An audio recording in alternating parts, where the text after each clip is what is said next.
Tudo bom, pessoal? E aí, galera, beleza? Repensando a Educação Física aqui, com Gabriel Merlin, então nosso convidado de hoje. Especial. Gabi, um grande amigo, além de um grande amigo, um baita profissional, um cara que vai contar um pouquinho da trajetória dele, vai falar um pouquinho sobre alguns temas importantes que são os temas atualmente que ele trabalha, né, profissionalmente. E a gente vai contar um pouquinho, alguns bastidores, vai contar um pouquinho de história, vai dar um pouquinho de risada. História picante. Ah, tem história picante. Quem não lembra dessa história, ó, assiste o primeiro vídeo. A gente dá uma pegada também democrática, né? O cara foi citado na história picante lá do primeiro episódio, agora a gente dá a chance e o direito de resposta. Né? Tem toda uma sequência. Tem uma sequência. E tu, Gabi, hoje inaugura aí uma das séries que a gente vai querer fazer, né, dando uma pegada assim nessa galera que se formou aqui conosco, né? Hoje tem uma atuação de destaque bem assim no mundo real, que a gente falou lá no início também. Então a gente está trazendo professores inicialmente aqui do curso e agora já alguns diplomados. E aí eu já vou abrir, então já vou passar, né? A gente fica aqui, senão, né? Pelo amor de Deus, vamos aproveitar aqui o convidado. Fala um pouquinho para nós. Tu tem uma formação bacana, né? Te formou aqui, mas mestrado, tem uma graduação sanduíche na Europa. Irado, vamos lá, então conta para nós a tua formação. Então, eu comecei em 2011, aqui na Faculdade de Educação Física. Cheguei aqui pensando em trabalhar com futebol, gostava, queria ser treinador de futebol. Mas como 90% do curso. Como 90% do curso. E daí fui me aproximando de outras temáticas, entre elas os estudos olímpicos, que foi o grupo de pesquisa que eu entrei desde o início da minha formação aqui na faculdade. Entrei nesse grupo de pesquisa, comecei a trabalhar com pesquisa, nem sabia muito bem o que eu estava pesquisando, mas isso foi me abrindo portas. Até que em 2012, um ano depois que eu entrei na faculdade, me surgiu uma oportunidade. E essa história é bem bacana. Eu estava no grupo de pesquisa, eu vi que abriu um edital na Escócia, que eu acho que é aí que sai a história picante, já vamos começar aí, já fazendo um link com a palestrante. Quem não está entendendo nada, volta duas casas lá no primeiro episódio com a Fê, daí depois... eu acredito que tenha sido propaganda, né? Então, logo no meu primeiro ano de graduação, eu estava no grupo de pesquisa, abriu uma oportunidade de uma bolsa para apresentar um trabalho na Escócia, em Glasgow, em 2012, que era o ano dos Jogos Olímpicos de Londres, e eu pensei, vou me inscrever, né? O que custa? Não já tem, né? Daí, obviamente, me inscrevi para apresentar um pôster, né? Um pôster de um projeto que tinha no grupo de pesquisa, e obviamente não fui selecionado porque eu não tinha currículo. Daí eu, beleza, tudo bem. Até quem me falou para me inscrever foi o professor Rafael Batista. Legal. Ele disse, cara, te inscreve porque tu tem que tentar tudo. Tenta, tu tá na faculdade, tu tá trilhando tua carreira acadêmica, tu tem que estar disposto a tudo, tem que tentar todas as portas, algumas vão abrir, outras não. E essa aí não abriu num primeiro momento. E daí eu, beleza, segui no grupo, segui produzindo, trabalhando com o Nelson, aprendendo muito com o Nelson, e até que eu recebo um e-mail que vem da Escócia. E deu, beleza. Os caras descobriram que eu me cadastrei e vão tentar roubar meu cartão, uma parada assim. E daí recebo esse e-mail e os caras me mandam assim, olha, seguinte, um cara que ia participar, um professor, doutor, eu acho, ou professor mestre, que ia participar, quebrou a perna jogando futebol. Alguém está interessado? Daí me mandaram ali, eu estava na lista dos possíveis. Mas só para entender. Tu mandou o negócio e aí tu recebeu um retorno dizendo que não tinha ganhado. Que não. Que loucura. Só pegando aspas, eu e a Fernanda já estávamos confirmados, né? Nos selecionados. A Fê não, a Fê foi direto. Eu participei da mesma seleção do Gabi, só que eu já estava na pós-graduação. Aí entrou de primeira e ele ficou na espera. E eu, terceiro semestre da faculdade. Daí recebi esse e-mail. Algum de vocês, eu acho que eram umas 5 pessoas que estavam no e-mail, assim, para poder aceitar. Alguém poderia, só que era em 2 semanas, né? E daí o pessoal, para conseguir se organizar, tudo, e eu fui o primeiro a responder o e-mail, eu quero. Bora. Não vai dar certo, né? Tem outras pessoas também. Não é que me mandam outro e-mail, beleza, tá aqui o teu passagem, tudo certinho, tu vai voar daqui 2 semanas e tal, prepara o pôster. E daí eu cheguei no grupo assim, olha só, eu acho que eu vou para Glasgow. E realmente deu tudo certo. Irado. Fui, conheci o Adriano lá, conheci a Fê lá, que eu não tinha aula com ela ainda. Ela nem professora era ainda, né? Não, ela já era. Já era? Primeiro semestre dela como Primeiro semestre como professora, que loucura. E aí, Gabi, pegando esse gancho, conta um pouquinho desse bastidor da viagem, porque tu ganhou um upgrade nessa viagem. Eu ganhei um upgrade bacana, porque no dia que tinha que voltar, né, eles não podiam pagar o hotel, parece que mais do que estava estipulado de dias que o participante tinha que ficar. Só que não tinha mais passagem de avião de classe econômica. Olha aí. E daí tava eu com meus, sei lá, era o quê? Uns 20 anos no máximo, assim, pegando voo de classe executiva. Não sei se era executiva ou se era primeira classe, porque tinha, olha, champanhe. Eu me lembro dos 30 minutos, assim, de voo. Depois não me lembro de mais nada, mas comi bastante, bebi bastante.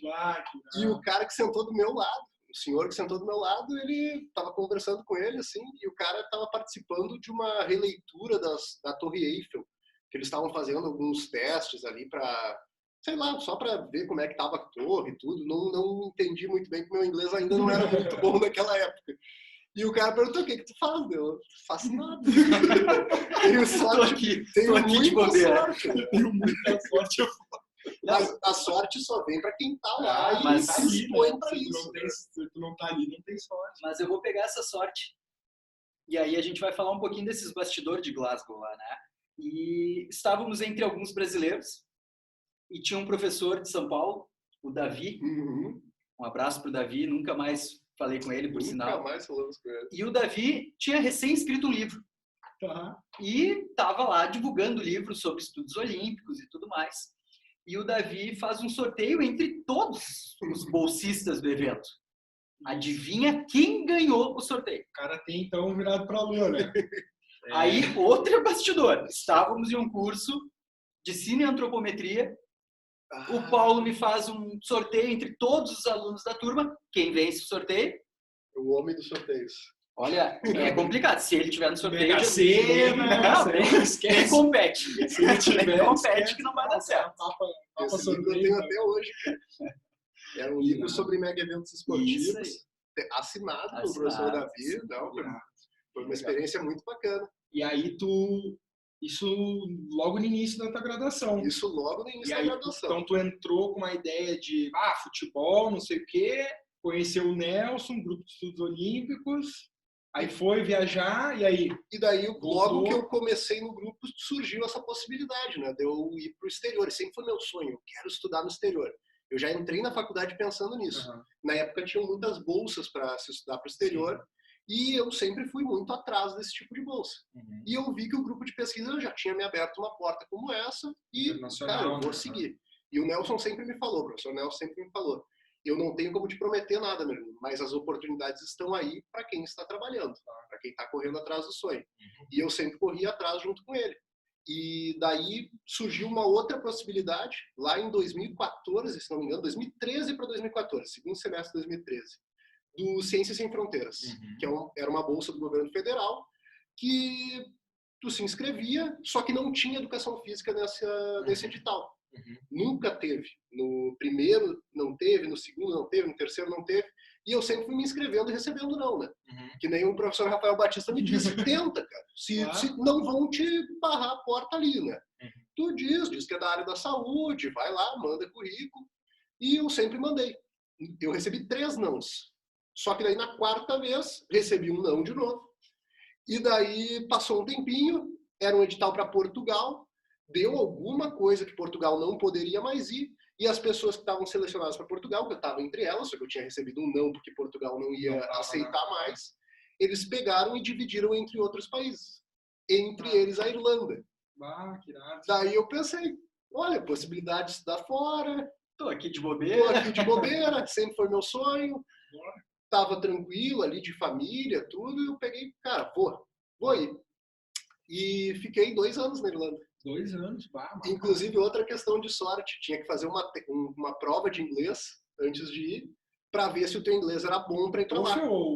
Era o TOEFL. Era o TOEFL. E o TOEFL é difícil pra caramba, cara. O TOEFL é muito difícil. E daí tinha um certo nível que tu tinha que atingir, e se tu atingisse um pouquinho abaixo, tu ficava 6 meses a mais para estudar inglês. Eles pagavam antes, né? Isso. Eles sem fronteira. Eles me davam 6 meses para estudar inglês. Se eu tirasse muito abaixo, daí eu não ia. Aí tu fez uma prova ruim para ir 6 meses antes. E daí isso aqui eu sei, mas eu vou botar um pouco abaixo para ganhar 6 meses. Isso é estratégia. Eu me apavorei nessa prova na parte de falar, de speaking. É que era muito difícil, era com um robô. Então era um robô te perguntando coisa em inglês, fazendo no computador, tu tinha que responder, e daí eu meio que me atrapalhei. Só para a galera entender, né, esse teste de inglês ele pega 4 domínios, né, escrita, o hearing, né, a tua capacidade de compreender, tua capacidade de ler, então o teu reading e o teu speaking, né? Então é writing, hearing, reading e speaking. Isso aí. E aí cada uma é até 40 pontos, um total de 120. Aí universidades tops, assim, tipo, sei lá, Harvard, eles exigem lá 80, 90 pontos. Aí universidades, assim, que não são tão top, 60, 70 pontos. Aí depende, Era isso, né? aí, era 70. E aí tem algumas que às vezes, talvez o teu listening não seja tão bom, mas aí, sabe, porque tu vai ter um score para cada um, né? Então, uma média harmônica. Assim. Daí depende para onde tu vai, etc. E para quem mora... É difícil. Demora umas 4 horas a prova, assim, né? É uma prova longa. Assim, e para quem não é de um país de língua inglesa ou não fez intercâmbio, é muito difícil essa parte de falar. Porque a gente consegue, no grupo a gente lia bastante, a gente escrevia bastante em inglês, só que falar era complicado. Ouvir, tu treinava bem com série, com vídeo, filme, essas coisas assim, mas falar tava complicado, assim. E daí eu fui pra Irlanda para aprender a falar inglês. Nem lá eles falam inglês mesmo, tá ligado? Eu cheguei lá numa casa de família, que eu fiquei lá por uns 6 meses em casa de família, eu não entendia nada, cara. Nada. Os caras me falando sobre batata, alface na mesa, e eu assim, meu Deus, eu não tô entendendo nada. Mas depois peguei. Isso aí como é que chama? Tem um nome pra isso, sotaque? Deles? Não, o sotaque, mas justamente essa experiência, como é que é? Apropriação cultural, não é experiência cultural, é alguma coisa cultural, que é inteligência cultural, enfim, que é justamente isso, né? Às vezes não é só a língua, né? É o contexto daquela língua com aquela região que tu tá, com aquele sotaque, e isso tudo aí certamente dá uma bagagem cultural muito grande, né? A gente falou aquele dia o termo, daqui a pouco vem. Mas e Gabi, depois que tu volta da Irlanda, quais foram os projetos? Tu seguiu na mesma lógica quando tu foi? Tu modificou? Porque tu trouxe uma informação importante. Tu entra para trabalhar com futebol. Aí o futebol tu trabalha como treinador, tu trouxe o exemplo, mas tu não continua como treinador. Acho que tu trabalha em escolinha esportiva. Isso. E por sinal foi alguma das experiências que tu teve. Né? E aí depois tu resolve trabalhar como árbitro, é isso? Isso. Daí como eu não... É muito difícil tu crescer como treinador de futebol. Isso leva muito tempo. Quem está seguindo essa trajetória sabe disso. Eu tenho amigos que estão nessa trajetória e estão agora em categorias sub-17, júnior, então isso leva um tempo. E daí eu vi que eu sou um cara muito imediatista. Eu preciso ver a coisa acontecer agora e não consigo viver de promessa. Eu sempre fui muito assim. E daí o que eu posso fazer agora para já começar a exercer, já começar a botar minha cara a tapa dentro do futebol? Que foi a arbitragem. Então eu trabalhei por 6 anos para arbitragem de futebol. 6 anos? Aqui no Rio Grande do Sul e na Irlanda. Que legal. Na Irlanda, inclusive, eu não podia trabalhar por causa de Ciência Sem Fronteiras, mas eu fazia meus bicos de árbitro. Não tirem minha bolsa, tá? Vai ter que devolver o dinheiro. Esse é o momento que o pessoal do Ciência Sem Fronteiras parou aqui. Troca de canal. Caps, por favor. Mas foram só nos finais de semana ali. E foi uma experiência muito boa. Recreativo. Foi recreativo, não remunerado. Remunerado sim. Mas foi muito bacana. Essa experiência foi muito legal de poder ter trabalhado com arbitragem lá na Europa. Eles são perna de pau lá, deve ser? O futebol é muito amador lá. Muito amador. Vocês terem noção. Deve ser só pauleira. Não tinha bandeira, cara. Tinha bandeirinha? Eu trabalhava como árbitro central sem assistente. Impedimento não existe. Isso era tipo segunda divisão dos caras. Assim. Teve um cara que morou comigo lá nos Estados Unidos, o Connor. Um abraço pro Connor, não vai entender nada, mas depois eu mando pra ele vai saber quando eu falar o nome dele. Maluco. E ele era irlandês e ele era,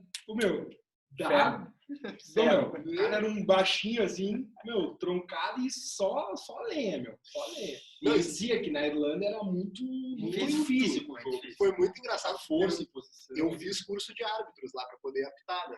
E o meu primeiro jogo que eles têm avaliadores pro cara que tá começando, tudo. Eu peguei uma carta de referência aqui da Federação do Rio Grande do Sul. Então cheguei já pegando uns jogos bons, assim. Por mais que não tivesse assistente, eram jogos de galera que já jogava há um tempinho, assim. Eles faziam muito bairro contra bairro lá. E o primeiro jogo que eu fiz, eu dei 14 cartões amarelos e 3 expulsões. E daí, mas tipo, eram lances que aqui no Rio Grande do Sul era pra ter mais no Rio Grande do Sul era pra ter mais expulso. Imagina! Nossa! Daí eles me falaram, não, é que aqui tipo, o futebol é um rugby um pouco mais light.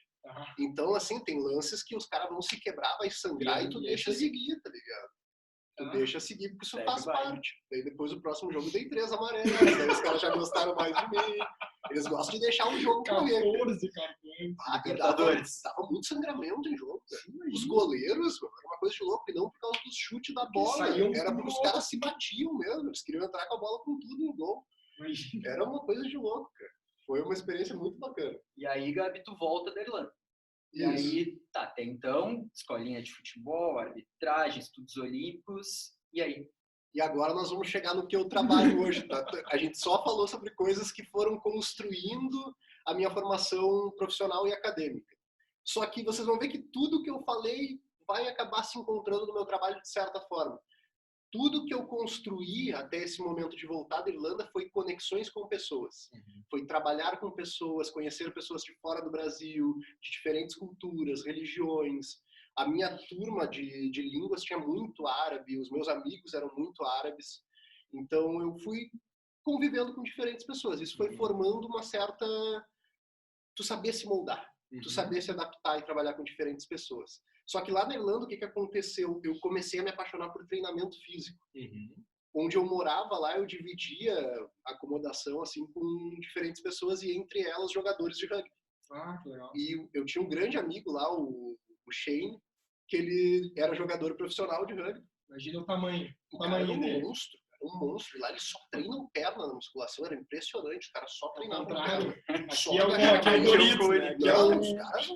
tá louco, meu. Os quadríceps desse tamanho, uma coxa gigante e os membros superiores, ok. Daí eu comecei a me apaixonar por treinamento, sim. Ia no ginásio com eles, conheci o time, conheci o que eles faziam ali de crioterapia. Isso por causa do rugby, assim. Por causa do rugby. Eu tentei jogar, mas não deu muito certo. Muito violenta a coisa, cara. Não dá pra se aventurar assim. Daí o futebol é violento. Não, tá louco. O rugby dos caras... Na Irlanda, eles têm um jogo que é meio que uma mistura dos...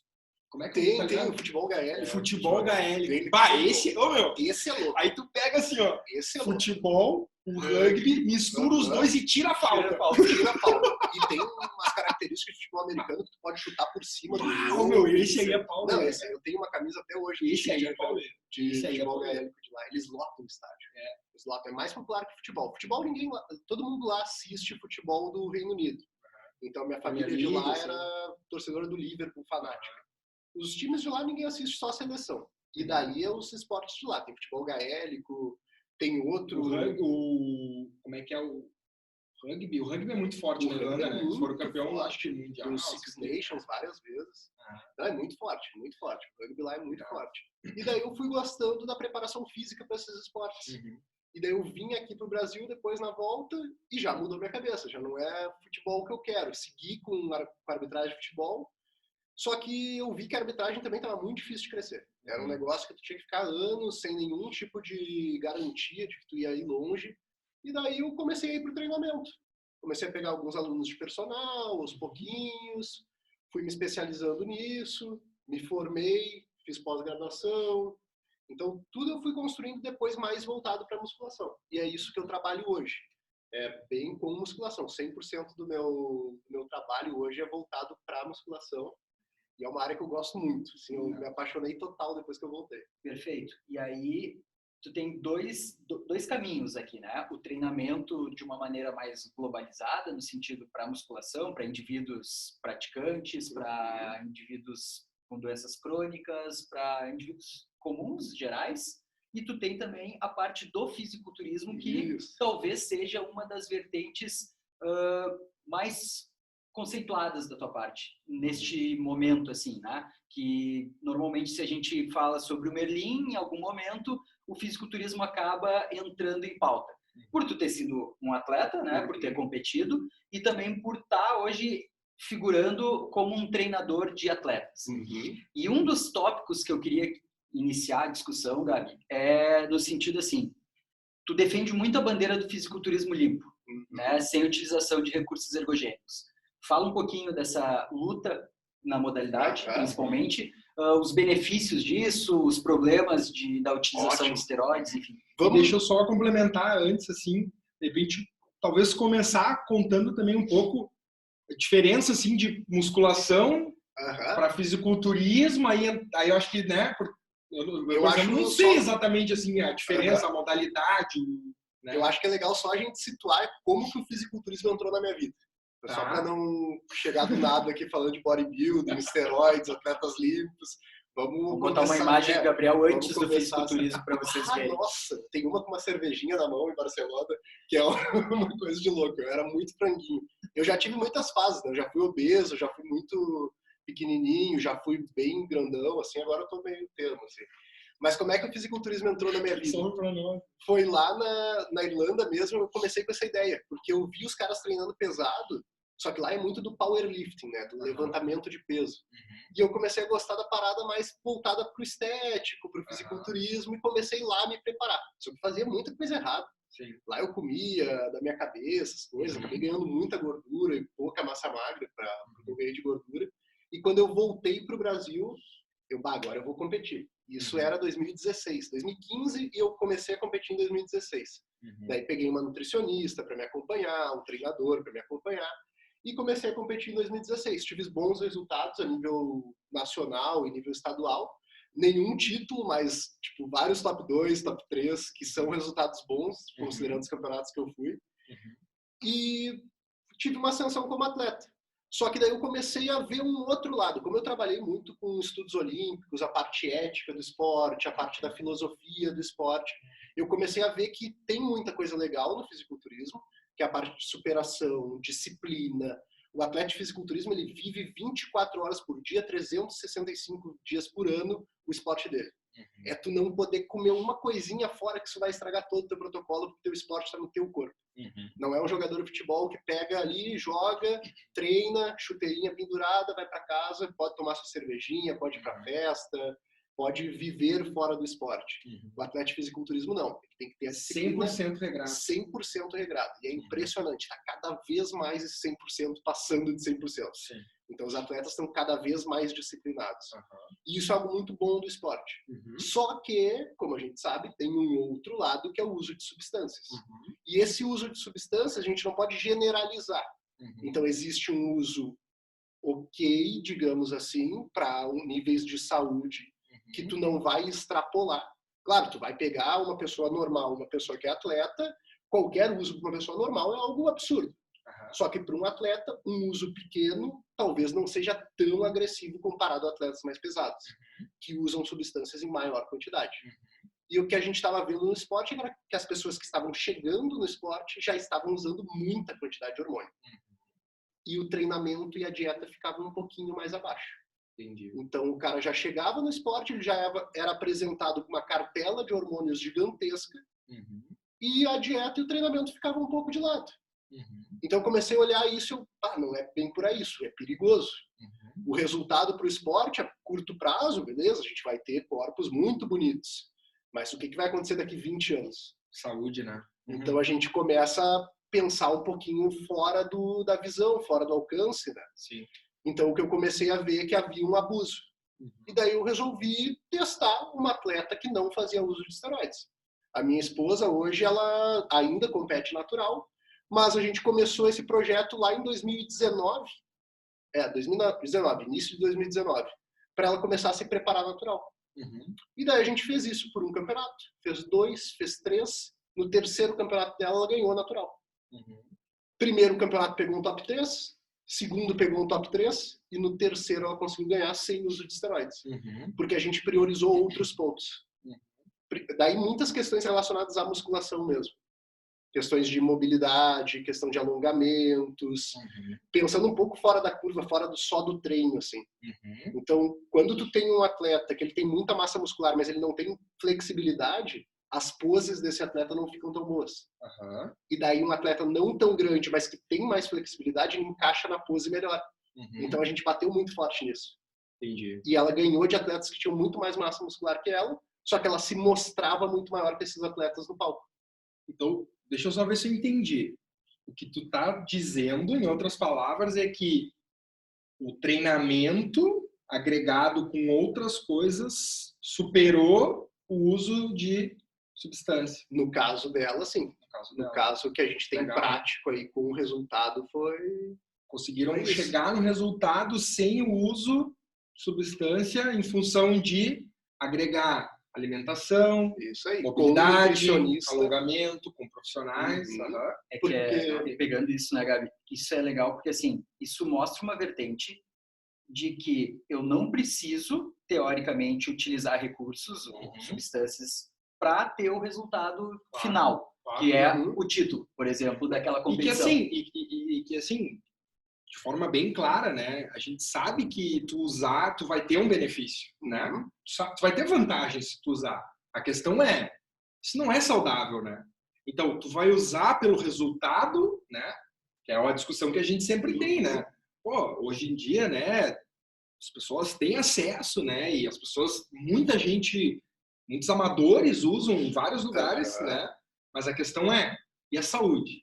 A que custo? A que custo, né? Pô, tu vai ter um corpo, mas se isso não tem um acompanhamento, aí, bom, aí tu entende, né, muito mais do que nós, daí eu queria que tu falasse um pouco disso, assim, né? Acho que entender um pouco essa relação entre, tu pode até comprar e usar e talvez a curto prazo tu tenha um benefício, mas a longo prazo, de repente, né, é muito perigoso isso, né? E sem acompanhamento, esse é o pior. E quando eu falo acompanhamento, é acompanhamento médico, tá? Não é acompanhamento de alguém que é formado em educação física, nutrição... Ou alguém da recepção, assim, né? Ou alguém que não tem formação nenhuma, que é o que a gente vê muito no esporte. Então, a gente não pode ser hipócrita aqui de dizer que o cara natural vai chegar num físico de um cara com hormônio com facilidade no mesmo tempo, né? A grande questão é o tempo. Tu vai conseguir crescer natural, mas isso vai levar mais tempo. Sim. E talvez ela vai ser mais... E talvez esse tempo não seja suficiente para uma carreira dentro do esporte. E daí a gente tem que pensar o que a pessoa quer. Só que, em hipótese nenhuma, o cara deve começar no esporte já utilizando hormônio. Essa é a visão que eu tenho. Se tu vai começar no esporte, primeiro começa sem o uso de hormônio. Principalmente atletas jovens. Eu tenho hoje 2 atletas de 20 anos se preparando para o campeonato ano que vem, que vão sem hormônio, em categoria masculina, que tem abuso de hormônio pesado, assim. Hoje em dia a gente tem até nas femininas, né, infelizmente. Mas a minha visão, qual é que é? Se tu vai começar no esporte, comece limpo, tu vai ter o teu resultado, constrói isso, tu chegou num platô que tu não evolui e que tu não tem tempo para chegar no nível que tu quer, começa a pensar em procurar um médico para tu conseguir fazer um uso mais consciente. Com segurança. Com mais segurança. Com mais segurança. Tá? A gente tu não vai usar hormônio e vai ficar totalmente saudável. Assim como tu não vai ter uma alimentação ruim e ficar totalmente saudável. Perfeito. Então tem que se haver um acompanhamento. Essa é a questão. Eu acho que tu traz um ponto bem importante aqui, velho. Que é o seguinte. Tu fala assim, é que nem tu ter uma alimentação. A gente está falando muito do uso de hormônio. Mas um indivíduo que não cuida da sua saúde, por exemplo... O cara não toma hormônio e come McDonald's todo dia, né? E aí? Come alimentos ricos em gordura, ultraprocessados, etc. Perfeito. E aí a gente tem uma situação, o cara que é sedentário também, que tem uma vida estressante, da questão da tríade ali de exercício, alimentação e descanso, né? Que hoje a Organização Mundial de Saúde nos traz como saúde, né? Um bem-estar físico, mental e social.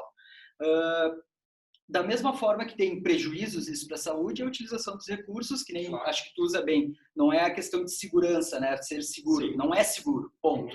Isso tem que ficar claro. Mas aí eu vou pegar um ponto que tu traz. Tu diz assim, procure um médico, né? Se tu chegou num platô, será que esse cara que chegou nesse platô, ele não precisa refletir em trocar de categoria, por exemplo? Tu diz... é que isso eu já estou pensando numa categoria um pouco mais abaixo. Mais abaixo. Já estou pensando na categoria que teria menos volume. Tá. Numa Men's Physique. Numa Men's Physique, que é aquela categoria que o atleta ele é mais seco, com mais definição muscular e com um volume controlado, falando em uma das federações. Porque hoje a gente já tem Men's Physiques que tu olha pro cara, tu diz que ele é um fisiculturista grande. Sim. Men's Physique de acima de 100 quilos seco. Sim. Então, e até a gente pode depois entrar nesse mérito aí da diferença de duas federações que tem hoje no fisiculturismo. Que o esporte está indo por duas linhas. Uma que já está tomando alguns cuidados quanto ao abuso de esteroides. Cuidados no abuso. Não de ter atletas... De eliminar isso. Não de eliminar o uso de esteroides, mas de controlar um pouco. E outra que já tem uma pegada mais hardcore, assim, o nosso esporte é desse jeito, e a gente quer o maior em todas as categorias e custe o que custar para esse cara chegar desse tamanho. Então a gente já tem duas federações bem distintas nesse quesito. E o que é esse controle dessa federação? Tentar puxar mais para a linha, que nem a minha esposa, que é atleta wellness, que é uma categoria feminina que tem bom volume, ela prioriza bastante a linha do atleta, que é chegar no padrão da categoria e tu conseguir ver bem claramente a silhueta desse padrão, e não somente o volume muscular. No fisiculturismo, a gente tem que imaginar que o atleta ideal, ele encaixaria perfeitamente na silhueta do padrão da categoria dele. Por exemplo, a wellness, glúteo bastante grande, cintura bastante fina e dorsal que abre em V. Basicamente, coxa com bom volume também para dar um destaque e uma continuação do glúteo. A minha esposa, o que a gente fez? A gente sabia que ela não conseguiria crescer tanto coxa em comparação a uma atleta que usa esteroides, porque o quadríceps ele responde muito ao uso de esteroide, ele cresce muito fácil, muito rapidamente, digamos assim. E a minha esposa já não crescia tanto, a gente sabia que esse era o ponto fraco dela. Por outro lado, ela tinha uma cintura muito fina. E a gente controlou e fez afinar mais ainda essa cintura com algumas técnicas de respiração. Então, a gente cresceu o glúteo dela, que ela tinha facilidade. A cintura a gente controlou e até afinou ela. Então, ela criou uma silhueta muito bonita dentro da categoria. E ganhou de outras atletas que tinham maior volume muscular de coxa, principalmente. Glúteo, ela estava bem parelha. Ela treina muito pesado, glúteo, a gente martela muito isso. Só que as outras atletas não tinham uma linha de cintura tão compacta. Então a gente conseguiu vencer na silhueta. Coisa que o uso de esteroides atrapalha. Então a gente acabou conseguindo trabalhar de uma forma um pouco diferente. Mas é interessante que isso tu traz, né? Porque tu usou a palavra controle, né? Tentam ter um controle. Quando, não sei se pra ti, Dudu, ficou nessa linha, mas quando tu fala do controle, eu fiquei pensando, pô, os caras fazem alguma orientação. Não, eu imaginei que o exame antidoping não aconteceria. A gente sabe do custo que isso gera no evento, claro, ainda mais se for fazer controlado para conseguir ver algumas taxas. E aí não adianta nada tu fazer só no dia do evento, né? Tu tem que acompanhar esses caras num ciclo muito grande. Mas o grande detalhe que eu pergunto para ti, Gabi, até é assim, quão difícil é hoje tu ver, qual é o futuro que tu vê do fisiculturismo? Tu vê o futuro do fisiculturismo como cada vez mais um volume, como tu traz de uma das federações, cada vez maior, no sentido de atletas sem controle nenhum de uso de substâncias e extremamente grandes, e uma outra federação buscando um caminho alternativo, vamos dizer assim, ou tu vê assim, cara, daqui a pouco os caras vão entender que a gente precisa se conscientizar, por mais eu sou um cara que estou batalhando para isso, mas será que isso é possível? E aí, por fim, vendo que é possível, como é que eu educo essa galera que está vindo agora? E eu queria, bem nessa linha também, Gabi, te perguntar assim, o impacto da história nisso, né? Então, eu não sei, eu sou formado em educação física, essa não é a minha área, eu não estudei, mas eu me lembro assim de alguma coisa. A gente tem ainda uma herança, né? Schwarzenegger, peito e bíceps, aquela coisa do lá os Muscle Jean lá da Califórnia, né? Então faz essa linha histórica assim, né? Como é que a gente pensa no futuro, né? Da categoria, da modalidade, considerando que tem um histórico, né? Dessa galera toda que tem uma influência, assim, então essa federação que vem com atletas muito grandes, assim, pensando bem em volume propriamente dito, ela vem bem dessa Golden Era. Ela vem dessa era do Schwarzenegger e vai subindo. Então hoje a gente tem caras bem maiores do que o Schwarzenegger era na época. E essa federação ela segue essa tradição de buscar o corpo maior, com maior desenvolvimento, e a mídia gostou muito disso.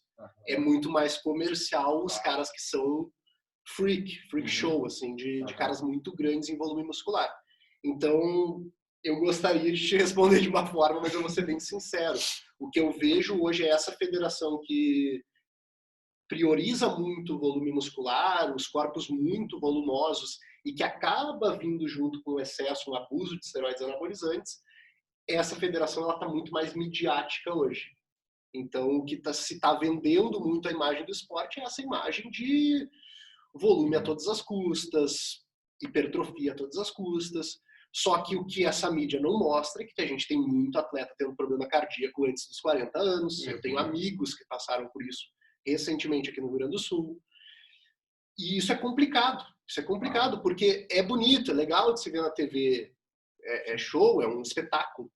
Só que a custo de saúde. A custo de saúde. Por outro lado, outra federação, que é a qual eu estou um pouco mais ligado, que eu só preparo atletas para essa federação, que é uma federação que está buscando se aliar, até inclusive com o movimento olímpico. A gente já teve participação nos Jogos Pan-Americanos de Lima, no Peru, que teve fisiculturismo, e que os atletas foram testados no antidoping e não foram pegos. Como foi feito esse antidoping? Bem, a gente sabe que quando se trata de algo olímpico, dentro da umbrella dos Jogos Olímpicos, se tem um antidoping um pouco mais frequente. Esses atletas foram testados nisso e passaram. Só que eram categorias um pouco menores. Então a gente tinha a categoria biquíni, que é bem slim, é uma modelo de passarela com mais volume, assim. Uma categoria muito bonita. E, por outro lado, a gente tinha outra categoria que era o fisiculturismo clássico, que é um corpo natural, digamos assim. Um corpo com volume muscular, mas que se alcançaria natural. E essas duas categorias elas estão se aproximando e tentando entrar mais no movimento olímpico. Legal. Ainda não se tem uma data ou algum feedback sobre quando que vai ser testado isso nos jogos, mas essa federação já tem se aproximado disso. Já é um começo. Já é um começo. Só que na parte do amador dessa federação não há teste antidoping, ainda há uso de esteroide, só que está se passando uma mensagem um pouco mais limpa, de que é uma federação esportiva, reconhecida. Então daqui um pouco eles vão ter que mostrar essa conta, né? Mostrar ok, vocês querem ser parte do movimento olímpico, aqui a gente joga desse jeito. Estão dispostos? Estão dispostos a isso, vocês vão perder muitos atletas para outra federação. Só que em um longo prazo, isso ensina muitas pessoas. Por exemplo, vocês que estão entrando agora na faculdade, estão começando a estudar essa parte de musculação, vocês vão poder instruir os atletas de vocês a começarem, pelo menos, de uma forma mais limpa. Porque de repente mostrar que, né, é possível. Que não tem talvez só um caminho, né? Porque hoje, cara, o meu conhecimento, a minha ignorância no sentido de não saber hoje, na minha cabeça, até ter conversado contigo, e que bom, acho que também essa é a ideia, né? Eu só consegui acreditar que era possível com o uso de substância. Agora tu já tá me dizendo que é mais difícil, é mais demorado, mas já existe um movimento nesse sentido. Já existe um movimento nesse sentido. Só que o que acontece? Da onde que tem que partir essa mudança? Não somente da federação, porque da federação teria que incluir um antidoping para poder bater o martelo nisso. Mas também da comunidade. Da comunidade. E aí, como que a gente vai instruir a comunidade? Quem é que tem um papel fundamental nisso? O atleta, ele chega, o que ele procura? Ele procura a federação? Treinador. Não, ele procura um treinador. Perfeito. E daí, se o treinador disser para ele, tá, beleza, tá começando, aqui todo mundo que começa não usa esteroide. Perfeito. E daí a gente faz uma comunidade de treinadores que todos vão instruir da mesma forma. Só que daí o que acontece? Eu sou um treinador, eu quero ganhar. Beleza, eles não vão usar, eu vou, não vai ter antidoping, ninguém vai saber, não vai poder provar o contrário, eu vou botar o cara pra usar. E aí o outro vai botar, e aí o outro bota, daí o outro põe, porque daí, senão eu não vou perder, não é que eu acho que deva ter uso de esteroide, mas as cartas estão aí, eu vou jogar o jogo. É isso que naquela ideia do eu sou trouxa se não usar daí, porque então, se não tem teste. Eu fui muito criticado quando eu cheguei, porque eu não só botei ela pra competir, eu fiz uma novela, cara. Eu fiz uma novela, eu marquei federação, eu mostrei toda a preparação da minha esposa, da minha atleta, e todo mundo acompanhou isso, cara. Legal. E ela chegou no primeiro campeonato, cara, com 9 atletas, tirou a terceira. Já foi um negócio absurdo. E foi muito legal, porque as pessoas abraçaram isso. A gente, é aqui, o campeonato de fisiculturismo, inclusive, dessa federação, é aqui na PUC. Lá no auditório. No auditório ali do outro lado. E a gente botou abaixo o auditório com o top 3 dela, cara. Foi muito legal. Isso mandou uma mensagem da comunidade, de quem assiste o esporte, que abraçou essa ideia. Claro. E a federação viu isso. Outro campeonato, ficamos em terceiro de novo. Seguimos. Quando chegou o terceiro campeonato, cara, ela tava tão bem, mas tão bem que ela ganhou. E assim, indiscutível. A linha dela tava muito melhor. E foi uma mensagem muito bacana. Claro. E Gabi, cara, a gente poderia ficar aqui eternamente, né? Vontade de ficar falando, e provavelmente o Gabi, a gente acabe convidando ele para um episódio 2. Porque... A gente vai ter que convidar todo mundo para 2, né? A gente grava assim, ó. Quanto tempo deu, cara? Já deu uma hora.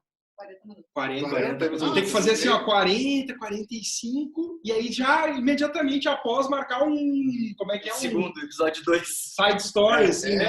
Porque o fisiculturismo é só uma das partes do meu trabalho. Eu diria que o fisiculturismo, ele é o holofote do meu trabalho. É o que eu uso para mostrar o meu trabalho levado ao extremo. O fisiculturismo é a musculação levada ao extremo. E Gabi, a gente tem um quadro aqui, né, que é um quadro final. Assim. Ele queria saber antes, o Rodrigo Sartori falou que a gente combinava. Exatamente. Eu não tô sabendo de nada. Esse quadro, cara, é um quadro que se chama Resenha Inédita. Né? E que a gente queria que tu contasse alguma história aí que tu não contou em lugar nenhum, que tu não falou pra ninguém. Pode ser relacionada à tua vida pessoal, ao teu trabalho, à história lá fora, enfim. Só não pode derrubar os entrevistadores aqui, entendeu? O resto tá liberado. A Fê no primeiro, se não citar não, a Fê no primeiro dia me quebrou, né? Claro, essa é uma história boa. Não, eu já fui antes, né? Já sei antes. Tem uma história bacana que é nesse link do campeonato, que até vai ser legal. Então, como eu falei, o fisiculturismo é o holofote ali do meu trabalho. Eu trabalho também com consultoria online, tá? Que a gente vai falar depois numa outra conversa, tá? Que é sobre como eu ganho dinheiro, basicamente. O fisiculturismo não dá muito dinheiro, assim. Ele é mais faz por amor ao esporte, para mostrar o teu trampo, assim. Só uns 50 mil por mês, assim. Não. Cara, assim, o que eu gasto com fisiculturismo, o que eu ganho, ele vai elas por elas. Então, assim, se vocês querem ganhar dinheiro, não vão só pelo fisiculturismo. Trabalhem também com pessoas normais. Alô, Luciano, vou ligar para o Luciano Huck lá. Isso que a gente pediu, né? Pô, não vai chorar ao vivo. Não, mas daí tem outras áreas que depois eu vou falar aqui como a gente pode crescer bastante profissionalmente, que é utilizando a internet. Mas o que eu vou falar sobre história inédita? Quando a minha esposa competiu e ganhou nesse campeonato, que foi em 2019, aliás, a gente está preparando atletas para esse campeonato agora esse ano. A gente tem 3 atletas competindo, uma menina natural também competindo na biquíni, mais uma atleta natural subindo no palco. E quando a minha esposa ganhou esse campeonato, 2 atletas que competiram com ela, que ficaram em 6º e 7º, elas começaram a fazer memes na internet, criticando porque ela tinha ganho e que faltava volume, e que agora o campeonato tivesse sido injusto. Que o campeonato era agora para quem passava fome. Não, assim, fizeram horrores de botar meme na internet, assim, e elas ficaram em 6º e 7º. Se fosse a 2ª e a 3ª colocada falando, até tu, tipo, tá, beleza, ela deve ter se sentido prejudicada. Mas assim, foram atletas que, até os próprios treinadores delas, que eu conversei depois, eu fui falar com os treinadores, a gente, tipo, tá, e aí, tu vai ser conivente com isso? E daí, essas gurias ficaram fazendo meme, tudo, e deu umas tretinhas, assim. Eu acho que o quadro poderia ser Cutucada Inédita. Cutucada Inédita. Deram algumas tretas. Mas até foi atleta do treinador Ortiz e do treinador Elmo Gilenburg, e a postura deles foi excelente. Eu conversei com eles, eles falaram, cara, eu não sou nem um pouco conivente com esse tipo de atitude. Repreenderam as atletas, uma atleta até saiu daqui. Isso aí vai ao encontro dessa ideia de fortalecer a comunidade. Não, também, a gente tem uma comunidade bem forte, assim, de treinadores. A gente só não conseguiu chegar nesse consenso ainda do uso de esteroides, porque é algo uma mudança de paradigma, talvez. É uma mudança de paradigma, só que a federação já está já está querendo se aproximar dessa parte. Até eles estão conversando comigo sobre algumas questões de cursos, de falar sobre isso com outros treinadores. Então já tem interesse da federação quanto a isso. Como que vai desenrolar essa história? A gente não sabe. Mas também os treinadores eles já estão um pouquinho mais conscientes, pelo menos os que eu conheço aqui no Rio Grande do Sul. E deixa eu te fazer uma pergunta assim meio farposa, né? Já que ele também... Não tem a galera que fala que essas coisas assim, que esse teu discurso é balela, que na real tu diz que é natural, mas não é. Não tem uma galera que tenta dar uma... Não, com os meus atletas eu tenho bastante respeito quanto a isso. Não, eu digo assim, com outras pessoas, tipo, por exemplo, a tua esposa ganhou assim o negócio. Sim, não. Tu vem nessa bandeira do fisiculturismo natural. Eu entendi a tua pergunta. Não, no início tinha, assim, mas depois quando a gente começou a mostrar resultado, eu tenho bastante credibilidade. Quando eu falo que o atleta não está usando, é porque ele realmente não está usando. Eu tenho atletas que usam. Então não teria Mas eu digo no sentido da galera, a tua integridade, né, indiscutível, mas a questão é, sempre vai ter alguém que vai dizer, mas de repente não tá limpo, ou não tem tanto, assim. Não, até comigo isso é bem tranquilo. Isso é bem tranquilo, né? Pelo que eu sei, pelo que falam comigo, e não chegou para mim, pelo menos ninguém duvidando, assim. Porque eu realmente falo, dos meus alunos também, assim, eu sempre evidencio bastante, assim, que eles estão sem uso de substâncias, e eu peço exames para os alunos, assim, com certa periodicidade, eu e os médicos, quem tem médico, assim. E daí, no exame, tem marcadores que tu vê, assim, se o cara tá usando testosterona, os marcadores mudam, né? E muito irado, né, Gabi, tu trazer isso, assim, né? Pô, claro que, né, o teu trabalho, a qualidade do teu trabalho, né, a gente foi uma das primeiras pessoas que a gente pensou, né? Quem é que a gente... Não, tem que trazer o Gabi aqui. Mas fica muito claro, assim, na tua fala, e aí eu queria... A gente já tá... Tem que, né? A gente já tá tomando uma dura aqui no tempo. Mas eu queria que tu falasse um pouco disso, Gabi, porque a gente vai voltar a falar disso. Fica muito claro no teu discurso a importância da equipe, né? Tu sempre falou nutrição, alimentação, né? Com certeza tu tem na tua equipe nutricionista, médico, agora tu cita. Tu falou ali da questão da mobilidade, imagino que, né? Fala um pouquinho mais comigo disso, dessa importância desse trabalho em equipe, que a gente está toda hora falando, né? É multiprofissional, é não sei o quê, mas aqui não é só o discurso. Hoje eu vivo isso 100%, tá? 100%. E no fisiculturismo isso era outra tabu que a gente quebrou. Os atletas normalmente eles são preparados tanto parte de recursos ergogênicos, dieta, treinamento, psicólogo, qualquer coisa. Por uma pessoa. Tudo é uma pessoa só, tudo é um treinador. E a minha esposa, a gente chegou com psicólogo, com nutricionista, com fisioterapeuta e comigo como treinador.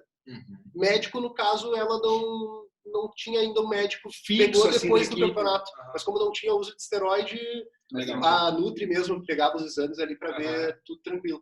Mas hoje eu tenho muitos alunos com diversos nutricionistas diferentes. Eu não tenho um nutricionista na minha equipe. O aluno, eu apresento alguns nutricionistas para ele, quem está chegando na equipe, ele escolhe. E se o aluno já vem com algum nutricionista, pega o telefone, mando mensagem, me apresento, falo da importância do trabalho interdisciplinar, apresento como que eu estou dispondo o treinamento desse aluno, cardios, duração de treino. E o nutricionista sempre responde assim, meu Deus, nunca aconteceu isso. Caramba, esses dias eu até estava falando com um cardiologista, cara, é o primeiro treinador que me manda mensagem. Então hoje eu tenho WhatsApp de médico, de fisioterapeuta, de nutricionista, e a gente trabalha junto mesmo em equipe, assim. Eu apresento qual é a parte do treinamento, Nutri apresenta a dieta, os meus atletas que têm nutricionista, se o Nutri não é voltado para o fisiculturismo, o que eu faço? Apresento para ele, para a gente debater os macronutrientes da dieta, carboidratos, lipídios, proteínas, e daí eu debato com o Nutri em cima dos macronutrientes e o Nutri monta a dieta. Perfeito. Porque eu tenho um pouquinho mais de experiência na parte prática ali. Só que para montar a dieta, tudo certinho, pensando em minerais, vitaminas, saúde da pessoa, daí o nutricionista faz tudo.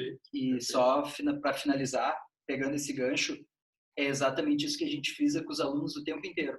Esse trabalho multiprofissional, e além desse trabalho multiprofissional, o profissional de educação física tem sim que entrar em contato com o médico, o nutricionista, o fisioterapeuta, quem for do aluno para esse trabalho ser integralizado. E isso que tu traz, Gabi, assim, eu digo sem medo, assim, de afirmar que cara, isso faz uma diferença para nossa profissão gigantesca. E porque o teu trabalho fortalece a categoria, né? Então também é uma coisa para a gente pensar. A seriedade do trabalho, às vezes a gente não... Cara, se tem um cara que é varziano, e aí dependendo já caga tudo. Né? Então, eu tenho no time bastante estudante de educação física ou profissional já formado. Eu tenho muitos personagens na minha equipe que eu faço até um tipo de mentoria, assim, trabalho com eles. E o principal argumento que eu falo para o trabalho interdisciplinar não é só a ética. A gente tem um ponto de vista ético, mas a gente tem um ponto de vista financeiro. Perfeito. Porque o que acontece? Se eu respeito um nutricionista, converso com ele, apresento o meu trabalho para ele, e falo da importância do trabalho dele com o nosso cliente, o que vai acontecer? Esse nutricionista vai falar para os clientes dele, olha, se tu tá procurando um treinador, esse cara sabe trabalhar em conjunto comigo. E daí tu vai criando uma rede. Assim que cresceu minha consultoria, cara. E cresceu em questão de 3, 4 meses. Porque eu comecei a falar com outros profissionais. E os outros profissionais têm outros clientes. E vai fazendo um snowball, né? Vai enchendo a bola de neve. Então, se vocês não estão pensando só na ética, se vocês não são éticos, pensem no bolso, porque isso vai favorecer vocês. E aí, quando toca no bolso, né? O Adriano tava chorando aqui, ganhando 40 mil. Dá para ganhar muito dinheiro na educação física. Só que a gente tem que ser ético e saber trabalhar em equipe. O segredo está em trabalhar em equipe. Mas a gente vai falar mais sobre isso na próxima... Não precisa nem de vinheta. Na próxima conversa a gente vai falar sobre isso. Então, se você gostou, deixa o seu like, compartilha esse vídeo com seus amigos e não deixe de escrever aqui nos comentários. Gente, Gabriel Merlin, obrigado pelo papo. Muito irado. Valeu. Alegria. Viu? Comecei meio tímido. Depois a gente se solta. Pô, agora a gente tem. Como é que é? Deixa o like. Arrasta pra cima. A gente não tem, né? Mas vai ter pelo Instagram do Gabi agora. Nós vamos botar. Pessoal, valeu. Até a próxima. Um abraço pra todo mundo. Tchau, tchau. Feito.